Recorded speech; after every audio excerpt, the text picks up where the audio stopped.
Yo, man, what's good, man? It's your boy Mickal. That's AK missing that pro boy. Y'all see from the title, man. Let's get straight into it, man. Of the 2025 NBA regular season, and by this point, the MVP race is usually all but wrapped up. But what do you do when there's two MVPs? History says you vote for the guy who is leading his team to the most wins of any team in a decade while putting up prime Michael Jordan numbers. Very clearly the best player on the best team, which should make this decision pretty obvious. I'm being honest, bro. Shea should win MVP, but if they fuck around and give it to you know what I'm saying? I believe Shea should get it, but you know, they probably won't give it to Shea. But I believe Shea should get it, but we know how they is. They're gonna probably mess around, try to give it to Jokic just because, but Shea should win MVP. Shea has him 48 games above 500. They doing good. They even win games without him, bro. Their defense is elite. You know what I'm saying? Except it's not. Because history has never seen a season like the one Nikola Jokic is having. It's better than this one, and this one, and this one. In fact, it is possibly the most impactful season anyone has ever had. 2 all-time great campaigns, and only 1 trophy. It is the greatest MVP race in recent history, and it has left voters completely torn, questioning what it even means to be the NBA's most valuable player.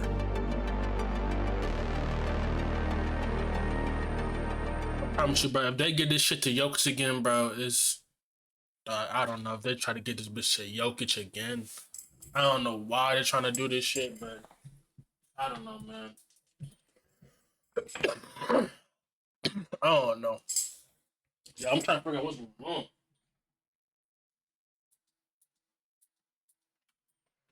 Anyway, I don't know if they're trying to give it to Jokic or what, but who knows, bro. Today's 10, all the draft pick bound to and in high roll. The most compelling case someone can make to be the most valuable player in the league is to put up the best numbers in the league. This isn't the only ingredient to the MVP recipe, but it's a big one. And right now, Jokic and Shea aren't just having the 2 best seasons in the NBA, they're having 2 of the best seasons of all time. Just looking at some simple box score numbers, Nikola Jokic jumps off the screen like the obvious favorite. Wait, hold on. Shea's averaging 33 points a game, 5 rebounds a game, 6 assists a game, 1.8 steals a game, blocks per game, 52 from the field goal, 90% from the free throw line, and 37% from the 3-point. Jokic averaging 29 points a game, 12 rebounds. Damn, 12 rebounds, 10 assists. Oh my goodness. Near 30-point triple-double on nearly the best efficiency in the entire league, and the first player to ever be top 3 in points, rebounds, and assists. Numbers that make averaging 12 rebounds a game. On top of that, 10 assists a game as a center. Shea should be averaging damn near 8 assists a game. He's only averaging 6.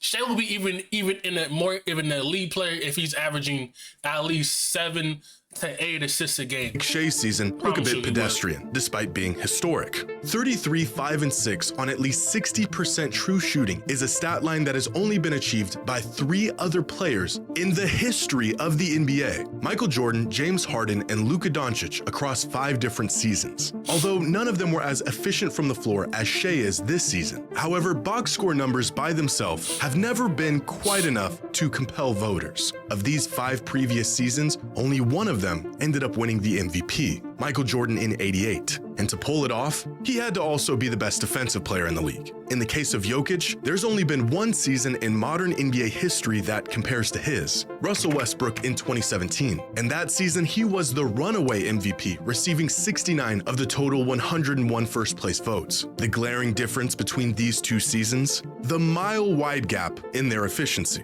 Nearly a decade and some of the most absurd statistical seasons.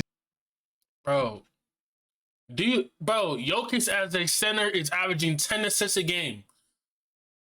Point guard should be averaging like 8, 9 assists a game. Like that year, 2016, 2017, after KD left, Westbrook went crazy that year. I'm not like Westbrook did go crazy, but he was shooting 34% from 3, but he was going crazy though. Seasons later, and the upgraded version of Westbrook's MVP season not only doesn't warrant a runaway victory for the award, it may not even win it.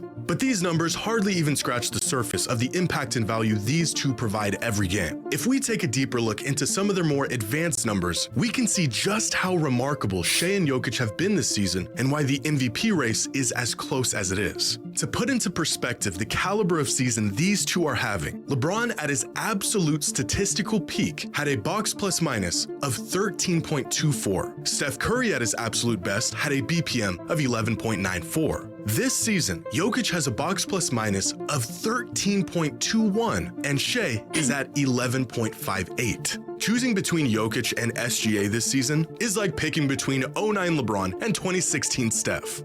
Good luck. For the last half-decade, Jokic has led the league in just about every advanced metric by about a mile. But this season, Shai has threatened Jokic's spot and even dethroned him at times as the best player in the league. A feat that, in and of itself, is probably the most impressive thing he's done all season. On any given night, either one of them can look like the most impactful player on the planet. And even looking at advanced numbers, the edge is only slightly in Jokic's favor. Crafted NBA has Jokic as the best player in the NBA this season, with Shai right behind him, and then a really big gap, and then everyone else. Estimated plus minus, on the other hand, has Shai as the best player in the league this season, with Jokic right behind him, and then huge gap, everyone else. A quick glance at any of these catch-all statistics will tell you that Jokic and SGA are both historically and almost equally as dominant this season. Fortunately for those who are put to the difficult task of choosing between Jokic and SGA for MVP, these numbers have never been a direct indication of who will or who should win the award. Over the last 2 decades, the best or most impactful player in the NBA in any given season, according to some of the best advanced metrics, ended up winning the MVP.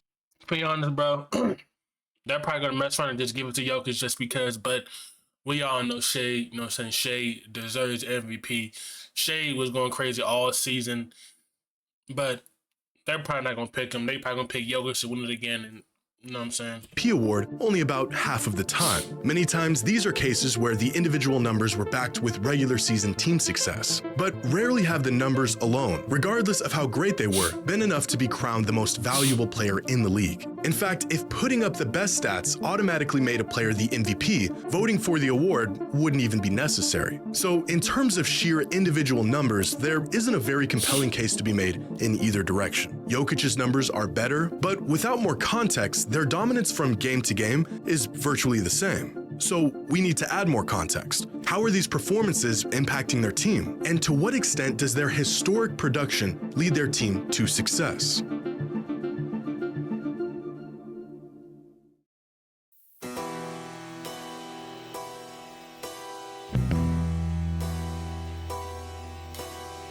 In most cases, when two players are having incredible seasons, the tiebreaker in the eyes of fans and voters comes down to how well their team is playing. The second ingredient to the MVP recipe: win and win often. 25 of the last 30 MVPs went to players who clinched either the first or second seed in their conference. And right now, the Thunder aren't just winning more games than the Nuggets. They are the 4th highest winning team in modern NBA history. But recently, team success has held less weight in the MVP discussion than it has in the past. 3 of the last 4 MVPs going to players outside of the top 2 seeds. Nikola Jokic being just the 2nd player in over 40 years to win the MVP, despite his team not even cracking 50 wins in a full season. But also, y'all, what these MVPs you see is NBA is trying to like get the European, like international fans to league. This is why they're giving the MVP to the Giannis's, the Jokic's, and then Embiid, because they're all international players and they come from different countries. That's why they give these MVPs to these people. They're not giving it to the Americans no more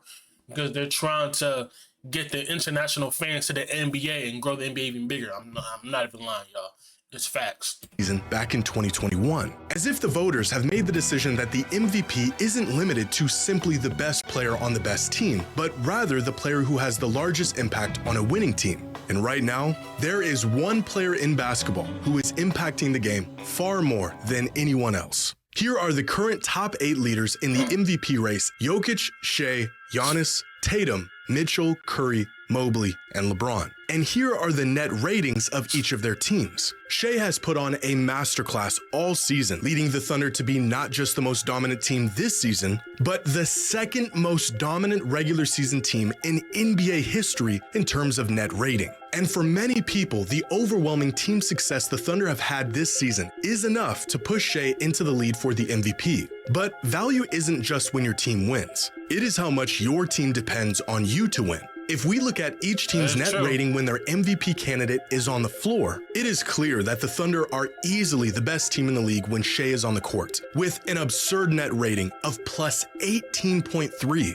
This means that when Shea is on the floor, the Thunder are nearly 20 points better than their opponents per 100. I mean, when you got Shea that can get these floppy foul calls, you know what I'm saying? Of course, you're going to be the best on the floor, you know what I'm saying? They try to push this agenda to, you know what I'm saying, the Jokic's, you know what I'm saying, and the Sheas.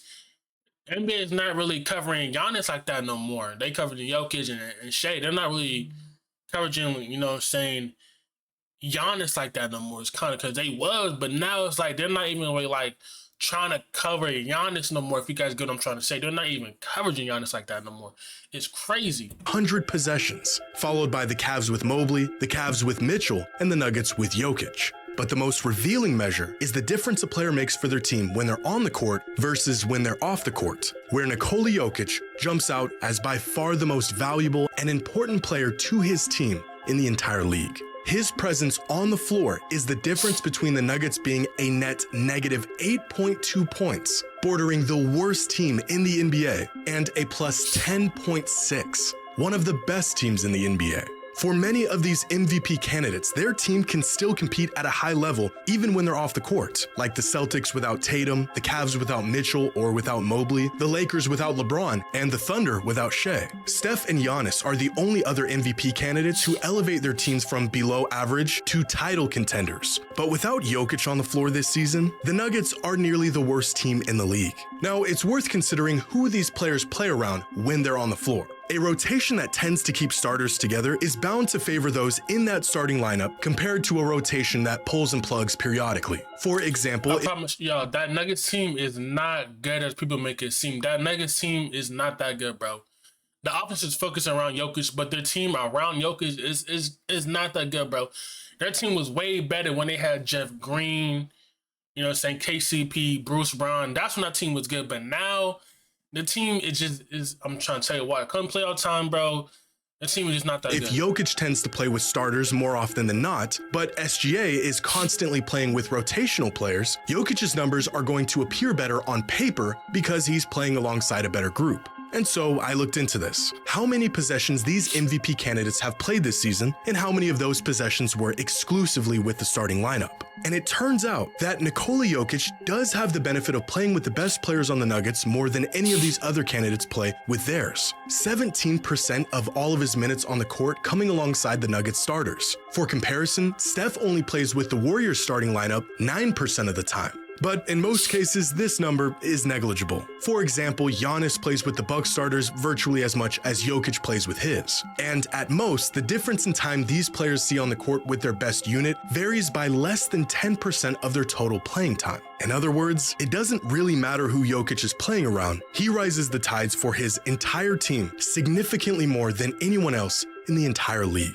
In fact, according to Cleaning the Glass, when you translate these on-off splits to an estimation of impact on Denver's record, the Nuggets are a staggering 45 wins better as a team when Jokic is on the floor versus when he isn't. For comparison, I mean, you see when Jokic was out, you see when Jokic was out, you see how the team was performing. They need Jokic, bro. I'm telling you, the Nuggets without Jokic is nobody's, bro. The Nuggets without Jokic is nobody's game because they can't do nothing. That's why they give the ball to Jokic so much, and they let Jokic run the offense, pass the, you know what I'm saying? Because people are focused on Jokic, but then when Jokic is not in the game, where he's not playing or whatever it is, or injured, bro, the Nuggets are a team that you can damn near beat by 20, for real. Harrison, Shea's on-court impact on the Thunder projects to them being about 15 wins better as a team. But this is where the discussion becomes a matter of what you value most in your most valuable player. Because while Jokic elevates the Nuggets to one of the best teams in the league, Shai elevates the Thunder to being one of the best teams of all time. Is it more valuable to drag your team from being bad to being in title contention? Or is it more valuable to elevate your team from title hopefuls to overwhelming title favorites? This is essentially what the MVP race is boiling down to. A player with ungodly numbers propelling his team to compete at a level they have no business being at, or a historically great scoring juggernaut who is the sole leader of the best team in recent history. And the answer to this question may boil down to a third and final ingredient to the MVP award, a factor that is often ultimately decided who has won in the past and will more than likely be the deciding factor this season. Who knows, bro? I promise you, I just feel like they finna just give it to Jokic. I don't know, bro. I feel like they didn't give it to Jokic for real.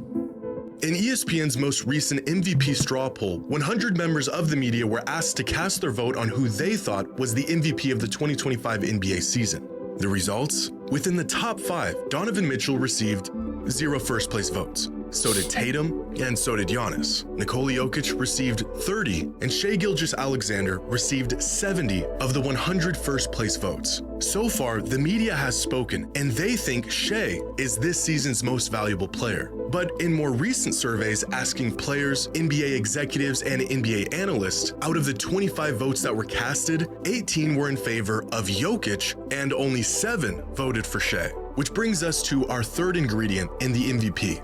Narratives. Beyond what you do on the court, the story has to be in your favor as well. And at the moment, the story is in the favor of Jokic because Jokic won the ring in 23. Plus the Thunder, I don't think people believe in the Thunder as much because the Thunder have a good record and then come playoff time, they get bounced out the first or second round. I think that's why they don't really care for the Thunder that much. I think they want the Thunder to at least make it to the Western Conference Finals or the Finals to believe in the Thunder. They don't really believe in the Thunder because they get bounced out that first, second round.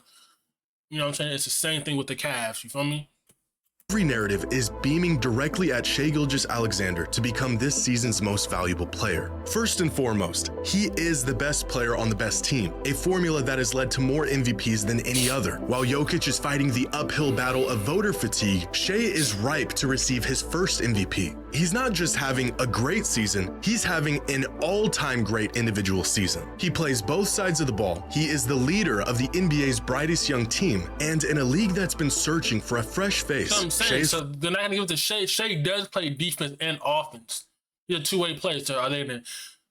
Saying Jokic don't play no type of defense. You know what I'm saying? I thought it goes to the best player that plays offense and defense. That's, you know, that's Shai, but we all know.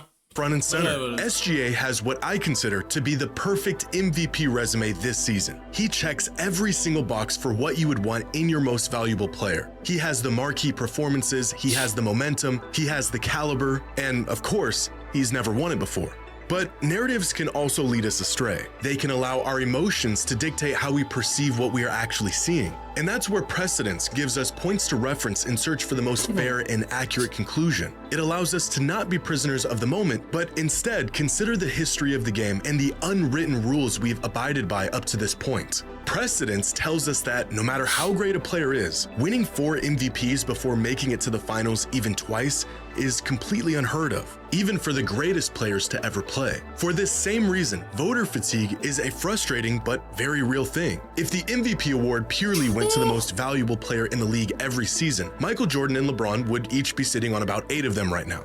Exactly. MJ and LeBron would have like 8 MVPs, bro. Instead, the award sort of blends from one season to the next, taking in the context of everything that came before it and the consequences of it. Decades ago, MVP voters decided that the award was not reserved for the best player or even the player having the best season. Instead, it was an award that had multiple ingredients, multiple boxes that needed to be checked off. But even by their own criteria, what qualified a player to be the MVP was changing all the time. If it was simply the player having the best season, Michael Jordan would have won it about 8 times. If it was the best player on the best team, Michael Jordan would have won it about 8 times. But instead, he has 5, which has essentially set a firm benchmark on how voters vote for the foreseeable future. Do you see how they never gave Bron another MVP or let him win a ring? See how Bron got 4 rings and 4 MVPs? They didn't want LeBron to pass at Michael. I promise you, bro. They didn't want LeBron to pass at Michael Jordan. I promise you, they don't. They don't. LeBron should at least have 6 MVPs right now. He should at least have 6 MVPs right now. 2018, he should have won. 2020 should have won, but he got injured. So you see, every time he tried to catch up in rings or MVPs, it's like the nigga can't win the shit.